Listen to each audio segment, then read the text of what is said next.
Patay ang isang driver ng modern jeep matapos malapitang barilin sa isang terminal sa Antipolo, Rizal. May unang balita si EJ Gomez. Sa kuha ng CCTV sa isang terminal ng modern jeepney sa Barangay Santa Cruz, Antipolo City madaling araw kahapon, kitang papasok ang isang lalaking nakasuot ng helmet. Sa isa pang CCTV, lumapit ang lalaking naka-helmet sa isang lalaking nakaupo at nagsi-cellphone. Nang biglang, binaril niya sa ulo ang lalaking nakaupo na napag-alamang driver ng modern jeep. Pagkatapos ay tumakas ang gunman.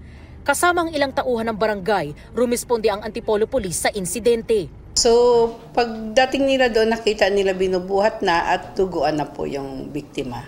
Dead on arrival sa ospital ang biktima. Base sa inisyal na investigasyon, naghihintay na makabiyahe ang biktima nang mangyari ang pamamaril. Siya po ay naninirahan sa Barangay Magbugan. At siya po ay 55 years old na. Ayon sa isang tauhan ng terminal na katrabaho ng biktima, saksi sa insidente ang isa pa nilang driver at kahera. Wala raw silang alam na may nakaaway ang biktima bago ang pamamaril. Total siya po talaga kami. Wala namang problema sa pag-uugali niya. Sana po mahuli na. Ano po? Mahuli.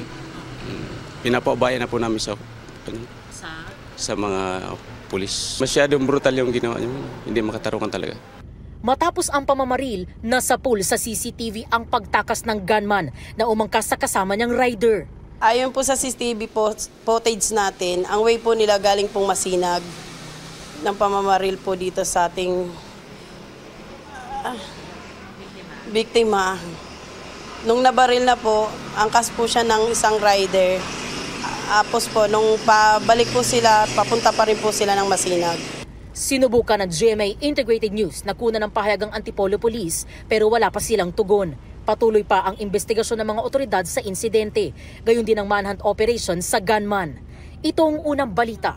EJ Gomez para sa GMA Integrated News. Igan, mauna ka sa mga balita, mag-subscribe na sa GMA Integrated News sa YouTube para sa iba't ibang ulat sa ating bansa.